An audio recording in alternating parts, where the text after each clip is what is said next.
Compañeros, sean bienvenidos a una semana más de clases. Esta corresponde a la semana número 2. Y en la semana número 2 vamos a dar un poco de continuidad a lo que veníamos viendo en la semana 1, que correspondía a el átomo de carbono. Vamos a desviar un poquito y vamos a hacer un pequeño recordatorio sobre esto. Si recordábamos el átomo del carbono, pues decía de que iba a estar presente en ciertos compuestos del tipo orgánico. Ahora, cuando nosotros hablábamos de ciertos compuestos de tipo orgánico, esto no significaba de que el átomo del carbono iba a estar presente única y exclusivamente en los organismos vivos. Entonces, hacíamos referencia de que la química orgánica como tal no se iba a encargar del estudio de los seres vivos. Esta iba a ser otra rama de la química que nosotros íbamos a conocer como bioquímica. Entonces, la química del carbono no va a estudiar elementos con vida, va a estudiar elementos a base de carbono. Y si recordábamos, hablábamos algo muy específico del carbono. Hablábamos de que dentro de su composición iba a tener cierta estructura atómica. Hacíamos referencia de que el carbono iba a tener cierta cantidad de electrones, cierta cantidad de protones, cierta cantidad de neutrones. Decíamos de esta forma y hablábamos incluso de que en cierto momento ese átomo de carbono iba a tener la capacidad de hacer algo que se conocía como promoción de electrones, que no era más que mover un electrón de una capa interna a una capa más externa, y que esto le iba a dar la capacidad de formar hasta 4 enlaces cuando estábamos hablando de que iba a formar compuestos orgánicos. Entonces, de ahí podemos decir, tenemos un elemento químico, el átomo del carbono, promociona un electrón, o hibridación le llamábamos, y esta hibridación iba a provocar que el átomo tuviera la capacidad de unirse a otros átomos y a formar compuestos. Entonces, si recordamos, un elemento químico era simplemente un elemento, como lo íbamos a encontrar en una forma natural en la tabla periódica.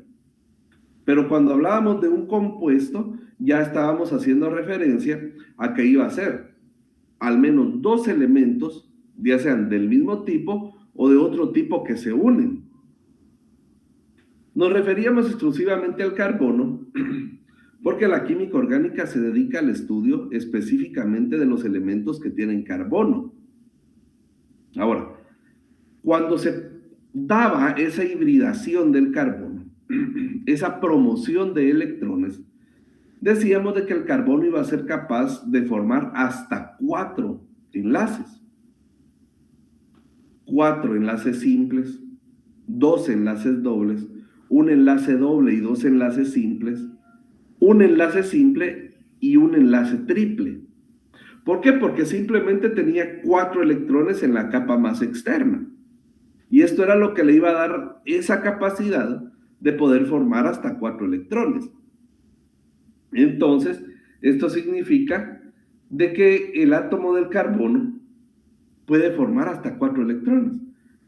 Pero ¿en qué forma se van a unir esos electrones con los electrones de otro átomo? Precisamente eso es lo que vamos a ver esta semana. Esta semana toca ver el enlace químico y básicamente los enlaces electrovalentes y los enlaces covalentes. Entonces, vamos a dar inicio y como siempre, vamos a mostrar el objetivo de clase. El objetivo para esta clase, para esta semana, es conocer los diferentes tipos de enlaces químicos y las características de cada uno de ellos. ¿Qué significa? De que a través de esta clase vamos a ver cómo es que se dan esos tipos de enlaces, ciertas características que presentan los enlaces, pero sobre todo ciertos aspectos que hacen que los enlaces se mantengan unidos, que no se rompan tan fácilmente. Y para ello vamos a dar inicio mostrando algo. Todos comprendemos esta parte. ¿Qué es una sustancia? Una sustancia química nos dice que es una clase particular de materia homogénea, cuya composición es fija y químicamente definida. Se compone por las siguientes entidades: moléculas, unidades formulares y átomos. Algo muy sencillo de comprender. Una sustancia química va a ser homogénea. Aquí podemos venir y separar este concepto homogéneo. En química existe de igual forma un concepto similar o un concepto completamente diferente al de homogéneo. Y este concepto es el que se conoce como heterogéneo. Cuando yo vengo y yo hago una mezcla, supongamos aceite y agua, los puedo revolver, los puedo intentar mezclar, pero sus unidades formulares, sus moléculas, sus pesos moleculares son completamente diferentes. Su composición es diferente. Entonces, yo puedo venir e intentar mezclarlos, pero en determinado momento, ese esfuerzo que hice por intentar mezclarlos, pues no da frutos. Simplemente no puedo mezclar agua y aceite. ¿Por qué? Porque sus unidades formulares son diferentes, sus átomos son diferentes. Para empezar, el agua no es un compuesto orgánico. El agua está hecho a base de hidrógeno y de oxígeno. No es un compuesto orgánico. El aceite, por el contrario, es un derivado del petróleo, que sí es un compuesto orgánico. Entonces, no los voy a poder mezclar. Entonces, ahí tengo una sustancia heterogénea. Simplemente puedo ver o puedo diferenciar, por así decirlo, los dos elementos, los dos compuestos que estoy intentando unir para formar una sustancia química. Puedo diferenciarlos muy bien a través del recipiente en el que yo los tengo contenidos. Una sustancia homogénea, por lo tanto, va a ser lo contrario. Si yo vengo y yo intento mezclar aceite y gasolina, ahí voy a tener entonces una diferencia. Ahí sí va a ser capaz de mezclarse y voy a ser capaz yo de visualizar una sola mezcla, una sola sustancia. Esa es una mezcla homogénea. En determinado momento nosotros podemos venir a mezclar agua con azúcar, por ejemplo. Podemos revolverlo bien. No vamos a percibir el azúcar en el agua, ¿verdad? ¿Por qué? Porque se va a deshacer. Esa la podríamos catalogar también en cierto momento como una sustancia homogénea. Ahora, nos dice entonces de que su composición es fija y definida químicamente. ¿Qué significa? Que cuando yo intento mezclar entonces esos elementos, van a seguir siendo químicamente los mismos. No voy a poder diferenciar un elemento de otro y sus formas químicas o sus composiciones químicas no se van a ver afectadas en ningún momento. Ahora, luego de eso, veamos este ejemplo, un ejemplo más común. El agua. El agua vamos a darnos cuenta de que es el solvente universal y que a pesar de ser un elemento útil y sumamente necesario para la vida, pues dentro de su composición no lleva carbono. Por lo tanto, podemos decir de que el agua, si bien es útil y necesaria para la vida, no tiene vida como tal. No lo va a estudiar ni la química orgánica ni la bioquímica, ¿verdad? Ahora bien, nosotros podemos tener en un recipiente agua en forma líquida. ¿Por qué? Porque aún también podemos tener agua en forma sólida o en forma gaseosa. Sigue siendo agua, ¿verdad? Ahora, tanto el agua como el vapor de agua son dos fases diferentes de la misma sustancia química. ¿Cuál va a ser la diferencia? El estado de agregación de las partículas. Cuando tomamos hielo, el estado de agregación de las partículas es unido, forman o se establecen en una forma tal que los vamos a encontrar muy unidas entre sí todas las partículas que lo conforman. Si hablamos de la fase líquida, lo vamos a encontrar un poco más separados, pero más dispersos entre sí. No forman ninguna estructura como tal. En el gas es completamente diferente, las partículas son más separadas entre sí. Pero no importa el estado en el que nosotros lo tengamos, agua en forma sólida, agua en forma líquida y agua en forma gaseosa, el agua va a seguir siendo agua. El agua no va a perder su forma química, va a perder su forma física o va a cambiar de forma física, pero el agua va a seguir siendo agua. Ese es un concepto muy general. Ahora bien, una parte muy importante de cuando nosotros vamos a realizar un enlace son los electrones de valencia. Ahora, si nos damos cuenta, aquí tenemos la configuración electrónica de un átomo de carbono. ¿Qué podemos notar nosotros a simple vista en el átomo del carbono? Básicamente que tenemos 6 electrones y tenemos, obviamente, en el núcleo 6 protones. Ahora, en una forma general, se entiende de que un átomo de cualquier elemento que nosotros tengamos, cuando nosotros lo tenemos en una forma natural, ese átomo va a tener o va a ser eléctricamente neutro. ¿Qué significa? De que ese átomo de carbono, en este caso, tiene 6 electrones. Recordemos, el electrón tiene carga negativa y el protón tiene carga positiva. ¿Qué significa esto entonces? De que va a tener una carga neutra. 6 positivos y 6 negativos me dan una carga neutra. Ahora bien, otra cosa que podemos notar en esta imagen es que los electrones están en la parte exterior. Los protones están en la parte interior del átomo junto con los neutrones.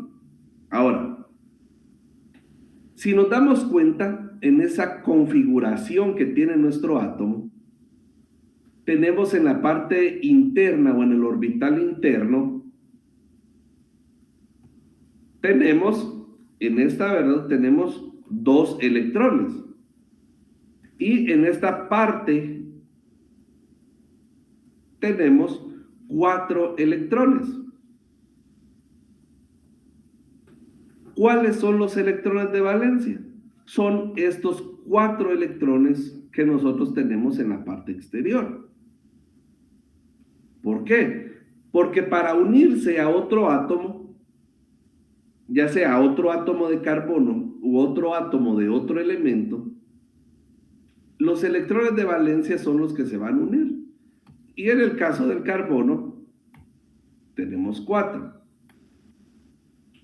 Bueno, pero el concepto que vimos la semana anterior decía una promoción de electrón, una hibridación, y decía de que iba un electrón a desplazarse hacia la parte más externa. Sí, pero la parte más externa de este átomo es un nivel 2. Ya nos vamos a dar cuenta a qué se refieren o a qué hablamos cuando nos referimos de los niveles 2. En este caso ya tenemos una hibridación. En este caso ya se dio la promoción del electrón y ya tenemos los 4 electrones en la parte más exterior. Ahora, cuando nosotros vemos esto, significa entonces que el electrón de valencia es el que va a estar en la parte exterior y es el que se va a unir. Veamos este concepto. Los electrones de valencia son los electrones que se encuentran en la capa de mayor nivel de energía del átomo, siendo estos los responsables de la interacción entre átomos de distintos elementos o entre los átomos del mismo elemento, también siendo utilizados en la formación de compuestos debido a que presentan facilidad para formar enlaces. Entonces, si vemos esta imagen y basándonos en el concepto que acabamos de ver, un electrón de valencia no puede ser este. Un electrón de valencia no puede ser este. Tampoco puede ser este. Un electrón de valencia van a ser este y este. ¿Por qué? Porque esta es la capa más exterior. Por lo tanto, los electrones de valencia van a ser los que encontremos en la parte más exterior del átomo. Y esos son los que se van a unir. Entonces, un concepto muy sencillo para referirnos a los electrones de valencia son los que están en la parte exterior del átomo y se van a unir a otro elemento. Ahora, ¿qué pasa cuando al momento de que esos electrones de valencia se unen a otro electrón, a otro átomo? O cuando cierto átomo nos brinda a nosotros también, a otro átomo, cierto electrón. ¿Qué pasa entonces con esos dos átomos? Ahí es donde sucede algo que vamos a ver como cationes. Ahora, ¿qué significa esto? Aquí en este caso, nosotros podemos ver como ejemplo el sodio. El número atómico del sodio es 11. ¿Qué significa? Que tiene 11 electrones dentro de su configuración. Significa también que como tiene 11 electrones, va a tener también 11 protones. Entonces, en este caso, el sodio está cargado en una forma neutra, ¿verdad? 11 electrones y 11 protones. Ahora, cuando hablábamos del carbono, hacíamos referencia a que íbamos a tener dos niveles. ¿Por qué? Porque el carbono solo tiene 6 electrones, ¿verdad? El carbono en este caso aquí tendría 3, perdón. Ahora, lo que sucede aquí es que nosotros venimos y esta configuración electrónica del sodio que nos muestra, de que vamos a tener un nivel 1, niveles, nivel 2, nivel 3, nivel 1, nivel 2, nivel 3, nivel 4, nivel 5, nivel 6, nivel 7. Pero dentro de cada nivel también podemos tener subniveles. En el número 1 o en el nivel 1 solo vamos a poder tener un subnivel S.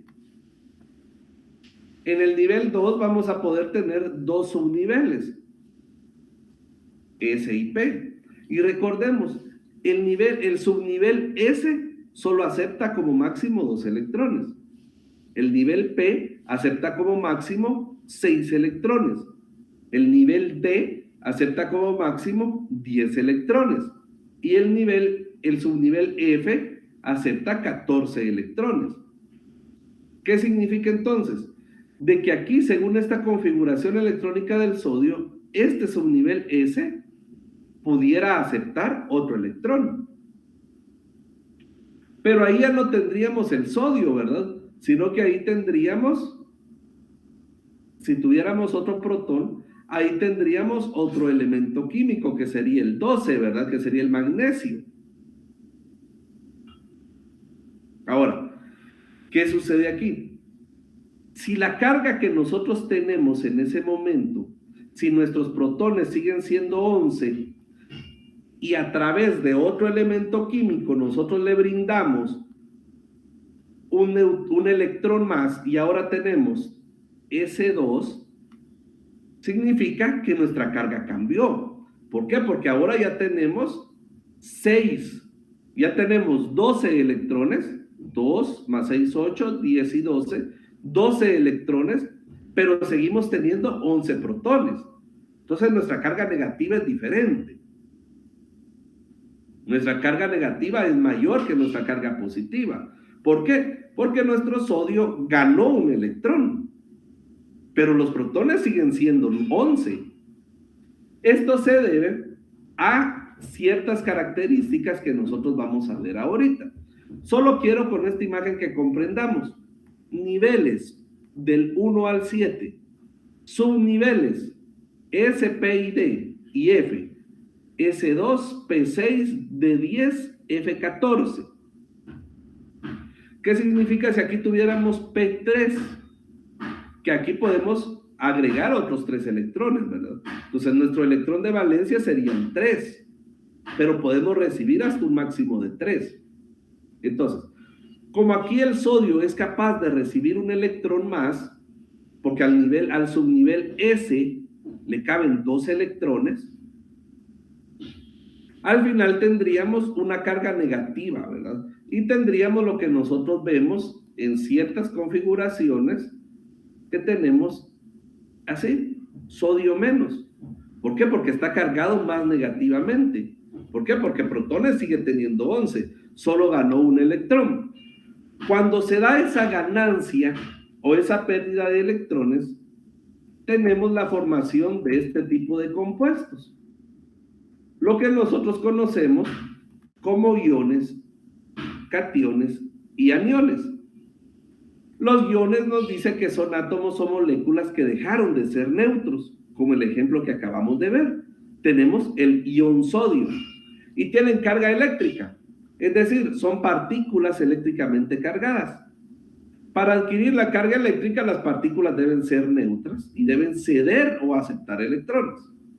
Los iones pueden ser cationes cuando tienen más carga positiva. ¿Qué significa? Que un catión cedió electrones. Entonces, como dio electrones, quedó cargado más positivamente por los protones. Por lo tanto, ese es un catión. Es un elemento cargado más eléctricamente positivo. ¿Qué pasa con los aniones? Los aniones ganan electrones. Y como ganan electrones, como el ejemplo que vimos con el sodio, ¿qué significa? De que está cargado más eléctricamente negativo. ¿Por qué? Porque los protones siguen siendo la misma cantidad. Como ganó electrones, ahora es más negativo.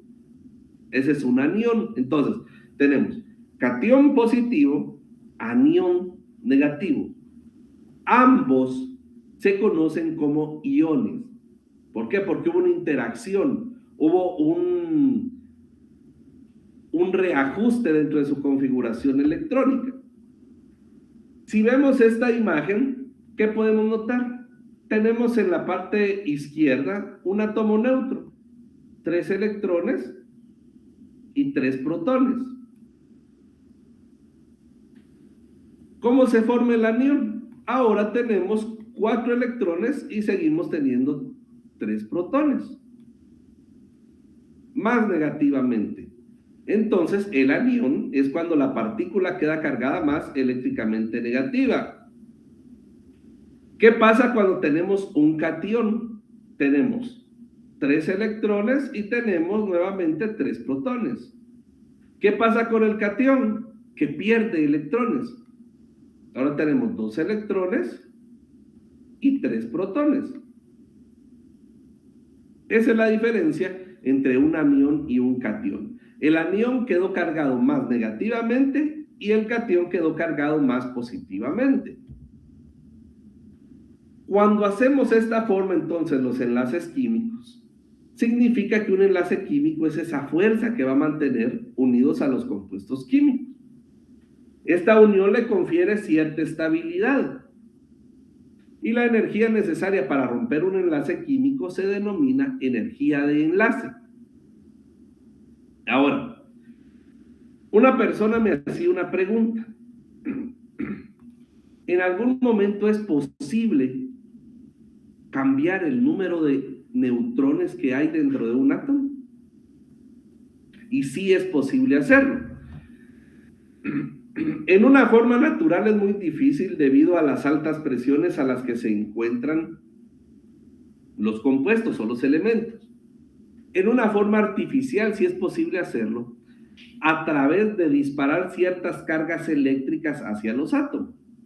Precisamente en esta forma es como se realizan las bombas atómicas, cambiando o añadiendo neutrones dentro de la configuración de los átomos. Esto va a dar origen a que nosotros tengamos diferentes tipos de compuestos. Todos hemos oído, por ejemplo, cuando quieren conocer la edad de un elemento que se encontró en una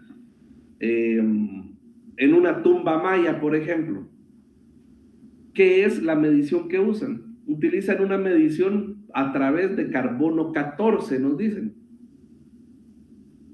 Pero ¿cómo es posible si el carbono ya vimos de que tiene 8 electrones y 8 protones? Esto se hace cambiando esa configuración de neutrones que hay dentro del carbono. Y de aquí es que podemos tener carbono 8, que es la forma natural. Y podemos tener las diferentes formas artificiales de carbono. Carbono 11, 12, 13, carbono 14, que es el que se usa para datar o para determinar las fechas de ciertos elementos o de ciertos objetos que nosotros encontramos.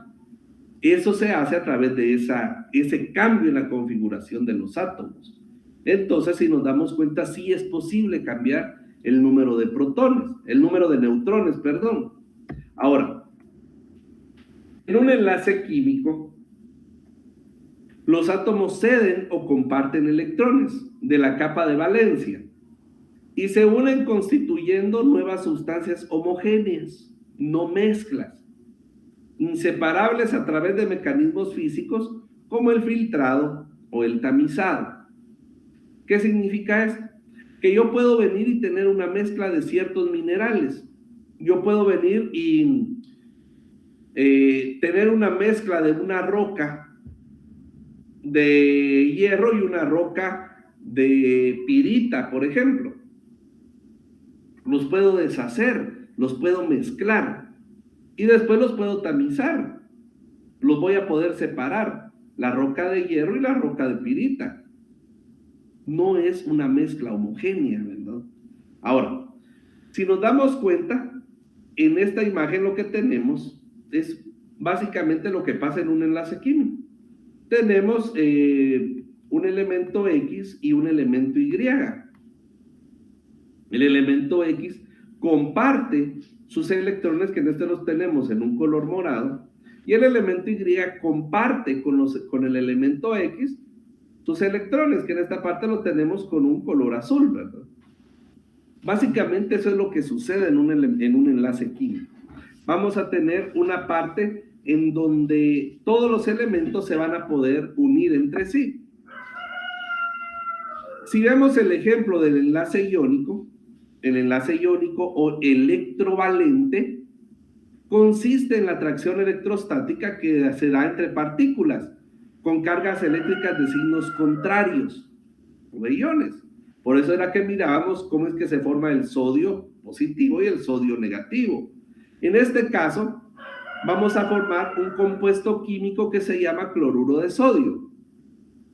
¿En qué forma? Si nos damos cuenta, aquí el sodio tiene únicamente 10 electrones, pero en una forma natural, el sodio tiene 11.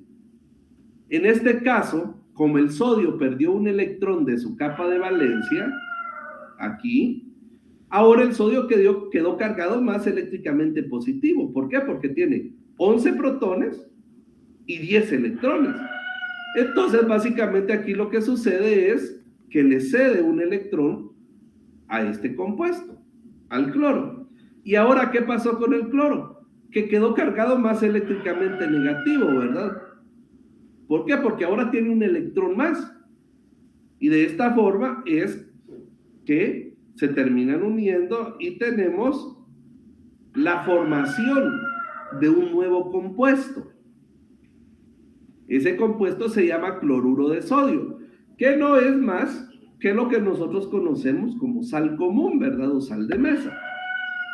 Ahora, el enlace iónico se manifiesta generalmente entre átomos metálicos y no metálicos, en los que la transferencia de electrones ocurre desde los átomos metálicos, menos electronegativos, como el sodio, hacia los no metálicos, o más electronegativos.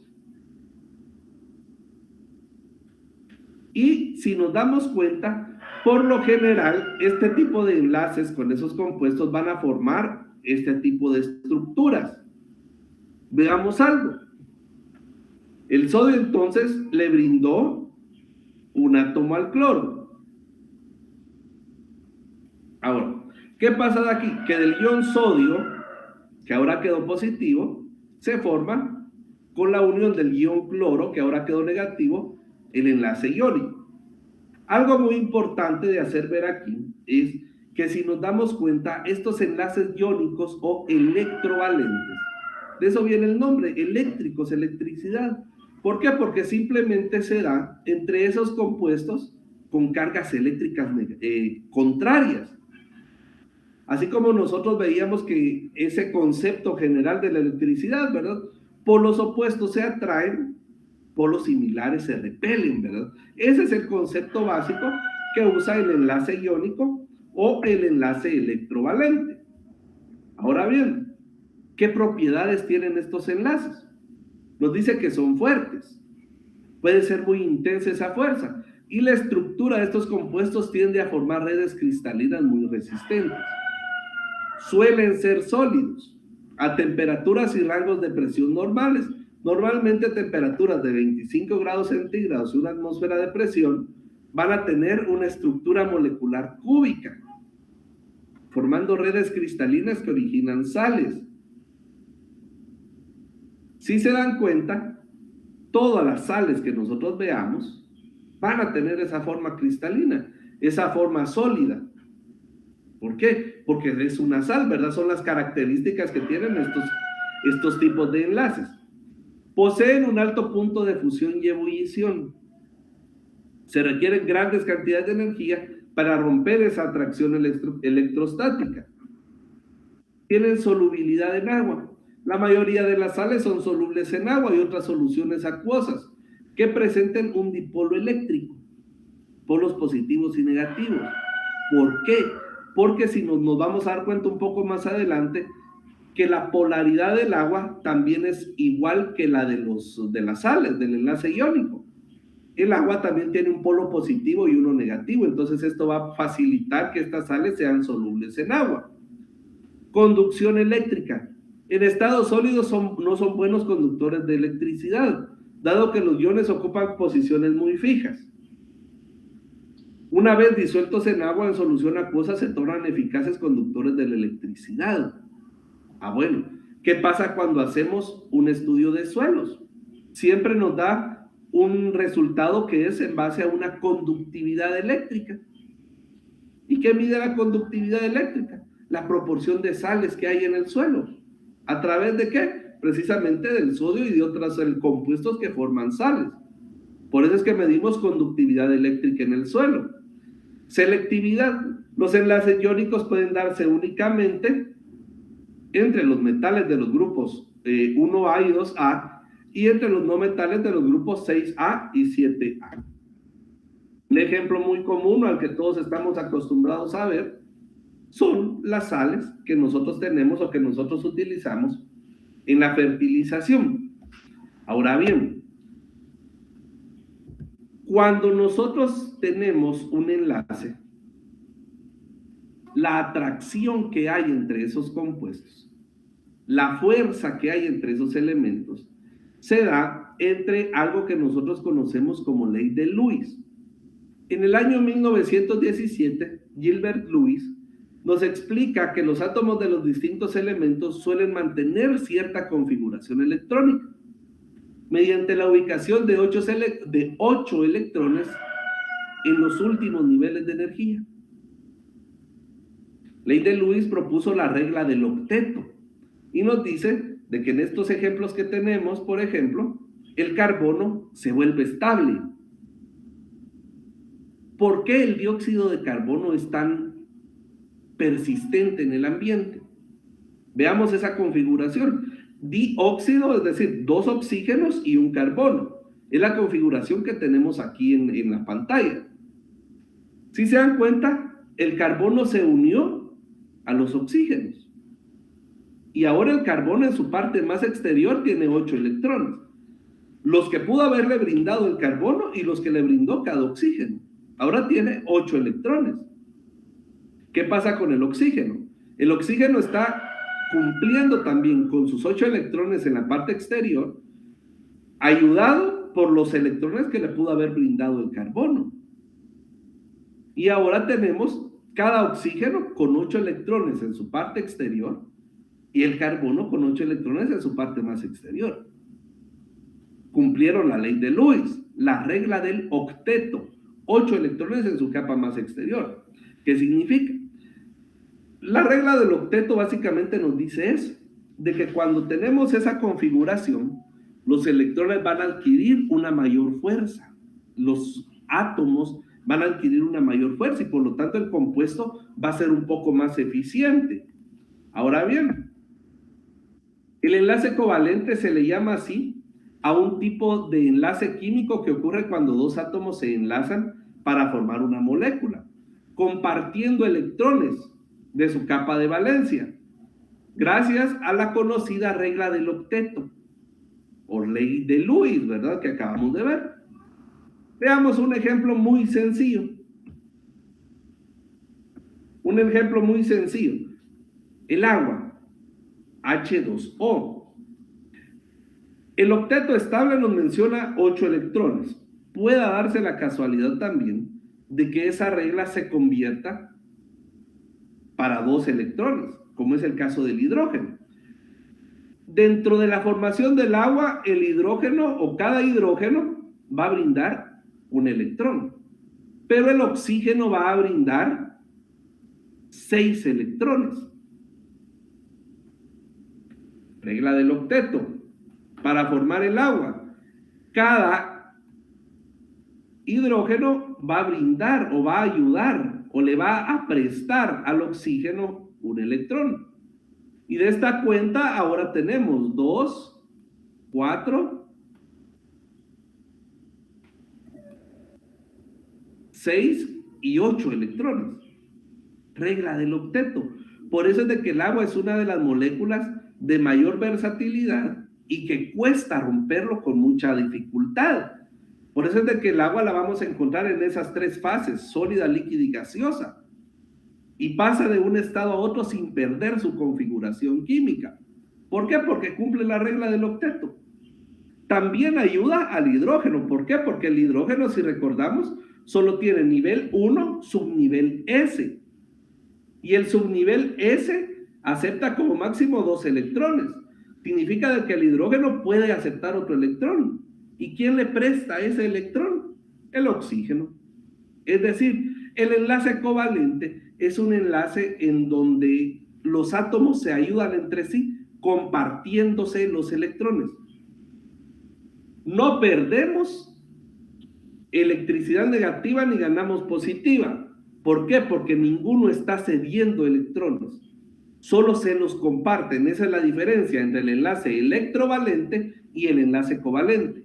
En el electrovalente se ganan o se pierden electrones. En el covalente se prestan los electrones. Esa es la diferencia. Ahora bien, esto da lugar a que nosotros podamos formar diferentes tipos de enlaces. Enlaces simples, en donde los átomos enlazados comparten un par de electrones de su última capa.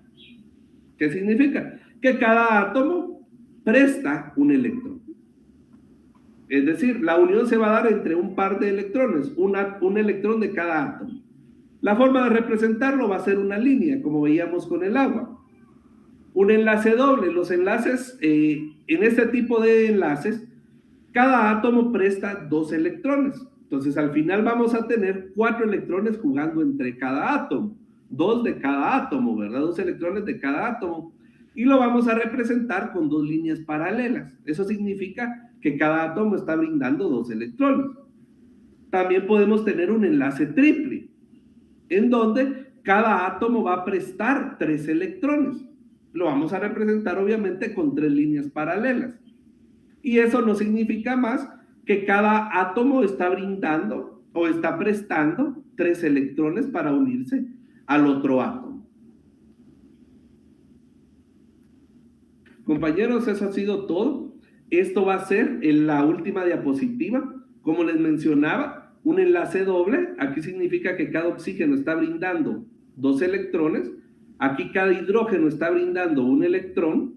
En el dióxido de carbono, cada elemento está brindando 2 electrones. En el agua, un electrón se está brindando de cada elemento. En el ácido clorhídrico también, un electrón de cada del hidrógeno y uno del cloro. Y en el nitrógeno puro, que tenemos un enlace triple. Significa que cada elemento está brindando, cada nitrógeno está brindando 3 electrones a la configuración y la unión de ese compuesto. Compañeros, muchas gracias por su atención.